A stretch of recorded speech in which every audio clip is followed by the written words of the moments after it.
know you're going to learn a lot watching this video. This is the recorded lecture for Chapter 9 of Accounting 201, Accounting for Current Liabilities. And I will be reviewing the highlighted learning objectives. First, we will look at current and long-term liabilities. A liability is a probable future payment that a company is presently obligated to make as a result of past transactions. So this definition includes three factors: a past transaction or event, a present obligation, and a future payment of assets or services. Usually it will be cash. So we can classify liabilities as current or long-term. Current means that they are due within 1 year. Examples include accounts payable, short-term notes payable, wages payable, warranty liabilities, taxes payable, and unearned revenue. Long-term liabilities are due after 1 year. They can include long-term notes payable, warranty liabilities, lease liabilities, and bonds payable. Now we will look at known current liabilities. So this shows examples of known current liabilities: accounts payable, sales taxes, unearned revenues, short-term notes payable, payroll liabilities, and then multi-period known liabilities, which means that they cover both a short-term and a long-term portion. So sales taxes are normally collected when we make a sale. And in this example, Home Depot sold materials for $6,000 that are subject to a 5% sales tax. So we will credit our revenue, but only for the amount of the sale. But we also have to collect 5% in taxes. So that is going to be credited initially to sales taxes payable, and then the amount that will be collected will be the total.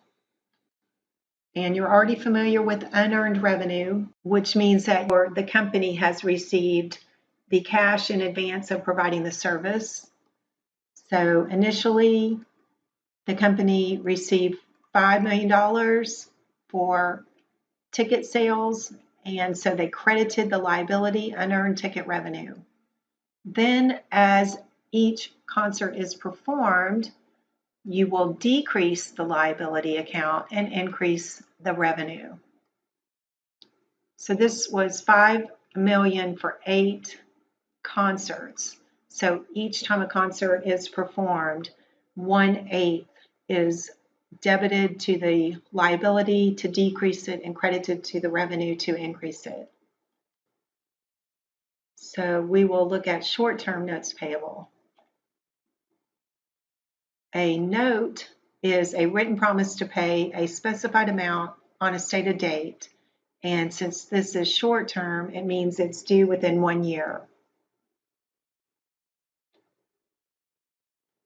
So if a note is given to extend a credit period, what that means is we are reducing our liability accounts payable and changing it to a note payable, which will give us a longer time to pay, but will also include interest. So here we had a $600 in accounts payable to McGraw, so we're reducing that, and we are going to pay $100 right now and then pay the rest of it over a 60-day period at 12%. On the due date, we will then reduce the note payable.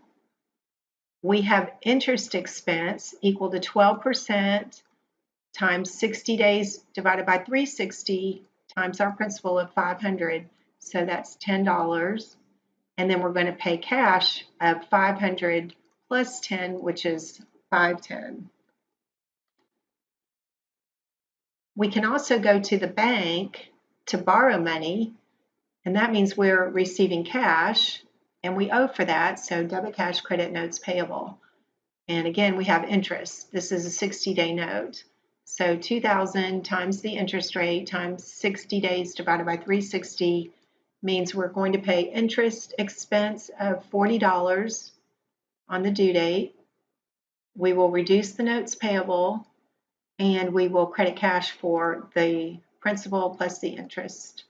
So we'll pay $2,040. When a note extends over 2 periods, we have to separate the interest into each period. So in this example, on December 16th, the company borrowed $2,000 from a bank, 12% interest for 60 days. So that means part of the interest will be incurred in 2019, and the remaining interest will be charged in 2020. So from December 16th to the 31st, we're looking at 15 days. So we're going to get 15 days out of 360 times the interest rate times the principal. We will record interest expense of $10, and we're not going to pay it yet, so we're going to record a liability for that amount. On the due date, though, when it becomes due, we will debit notes payable for the full amount, the $2,000. We will debit interest payable for the amount we had previously credited that for. Then we have interest expense in the current period. So this was a 60-day note. We recorded 15 days of interest in the previous period, which means we have 45 days of interest in the current period. So we have interest expense in 2020 of $30, and we're going to pay them $2,040. So we will look at payroll now. Payroll liabilities arise from salaries and wages earned and from employee benefits that we provide to our employees. So this shows an example. We have gross pay, this is what they've earned, and then we have all of these deductions: federal income tax, state and local income taxes, voluntary deductions, and FICA taxes for Medicare and FICA for Social Security. Subtracting all of these deductions from the gross pay gives us our net pay. So we have to withhold FICA taxes for Social Security and Medicare from our employees. And this is the rate we're going to be using for any examples in the text, the rate from 2018. 6.2% up to the first 128,400 earned, and 1.45 for the Medicare on all wages.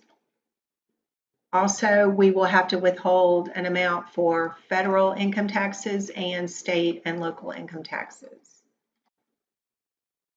And there may be voluntary deductions for union dues, pension contributions, insurance premiums, and charities. This is what the payroll will look like. We will debit salaries expense for the gross amount of the payroll. We will credit each of these liabilities. So notice they all have the word payable in them. And then this is our net amount. We will credit salaries payable for the net amount. Then when we actually pay the employees, we will debit the salaries payable and credit cash. Now the employer also has payroll deductions. So the same FICA taxes for Social Security and Medicare have to be paid by the employer. And then we also have some federal and state unemployment taxes. So the federal and state unemployment taxes are 6% of the first $7,000 for federal, but we get a credit of up to 5.4 for the state unemployment. So if the state unemployment is 5.4, then the federal would be 6 minus 5.4, which is 0.6%. And this is only on the first 7,000 of wages. So this is what the journal entry will look like for the payroll taxes, debit payroll taxes expense for the full amount of the taxes. The FICA Social Security and FICA Medicare, these are going to be the same amounts that we recorded for the employee. And then we have our state unemployment and federal unemployment. And this is the computation. We will look at warranties and bonuses and other estimated liabilities. So an estimated liability is a known obligation that is of an uncertain amount, but we can reasonably estimate it. So examples are employee benefits such as pension, healthcare, and vacation pay, and warranties.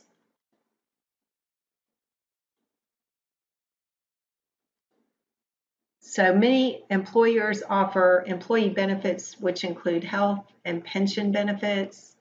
And in this example, we are going to pay $8,000 for medical insurance premiums and contribute 10% of the employee's gross salaries for a retirement program. So these are going to be payables we owe for them, and then add them together to get the employee benefits expense. Likewise, vacation benefits are normally offered by an employer, and in this example, we will credit the payable, the liability, debit the expense, and as the employee takes vacation, then we will debit the payable to reduce it, and then we're crediting cash. And a bonus plan, again, we're crediting this payable liability and debiting the expense. So a warranty may be offered to our customers to show that we'll stand behind our product. In this example, the company is a dealership that sells cars, and they're going to, based on past experience, record an expense and a liability of 4% of the selling price. So here we have $16,000 times 4% for the warranty, which equals $640. Credit the liability to increase it and debit the expense to increase it. And then if we have to perform some warranty work, then we will reduce that liability. And then this one means that we have taken some parts out of our auto parts inventory. And finally, we will look at contingent liabilities. A contingent liability is a potential obligation that depends on a future event. An example is a pending lawsuit. So a pending lawsuit may or may not happen, but it did come about because of something in the past. But it's uncertain whether it will occur, and if it does occur, the amount. So the accounting for contingent liabilities depends on the likelihood that the future event will occur and the ability to estimate the future amount. So we have three different possibilities. One would be to record a liability with a journal entry, and the other would be to disclose in the notes to the financial statements, or finally, no disclosure. So if it is probable and we can estimate an amount, we will actually record a liability on our books. If it's only possible, and whether we can estimate it or not, we will disclose it. If it's probable and we cannot estimate the amount, then also we would disclose it in the notes. And finally, if it's only remote, whether or not you can estimate an amount or not, it doesn't matter. Then you are not required to provide any disclosure. This concludes the recorded lecture for Chapter 9. I hope you learned a lot watching this video.